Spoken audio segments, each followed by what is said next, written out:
ভারতের রাজধানী নয়াদিল্লিতে ভয়াবহ বিস্ফোরণে ১৩ জন নিহত হয়েছেন। এ ঘটনায় আরও ২৪ জন আহত হয়েছেন। ঘটনার পর পুরো দিল্লি জুড়ে পুলিশ রেড অ্যালার্ট জারি করেছে। সোমবার ১০ নভেম্বর সন্ধ্যা ৬:৫২ দিল্লির লালকেল্লা মেট্রো স্টেশনের ১ নম্বর গেটের সামনে ট্রাফিক সিগন্যালে এ ঘটনা ঘটে। দিল্লি পুলিশ কমিশনার সতীশ গোলচা এ তথ্য জানিয়েছেন। তিনি জানান, ট্রাফিক সিগন্যালে দাঁড়ানো একটি গাড়িতে এ বিস্ফোরণ ঘটে। এ সময় গাড়িতে একজন যাত্রী ছিল। সরকারের সবগুলো এজেন্সি পরিস্থিতিতে নজর রাখছে। এক প্রত্যক্ষদর্শী জানান, বিস্ফোরণের জেরে একজনের শরীর পুরোপুরি ছিন্নবিচ্ছিন্ন হয়ে যায়। তিনি রাস্তায় একটি বিচ্ছিন্ন হওয়া হাত পড়ে থাকতে দেখেন। বিস্ফোরণের জেরে কমপক্ষে ২২টি গাড়ি ক্ষতিগ্রস্ত হয়। এটি খুবই শক্তিশালী বিস্ফোরণ ছিল।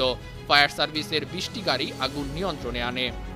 সংবাদ মাধ্যম ইকোনমিক টাইমস জানিয়েছে, নয়াদিল্লিতে বিস্ফোরণের পর ভারতের স্বরাষ্ট্রমন্ত্রী অমিত শাহ, প্রধানমন্ত্রী নরেন্দ্র মোদী এবং দিল্লির পুলিশ কমিশনারের সঙ্গে কথা বলেছেন।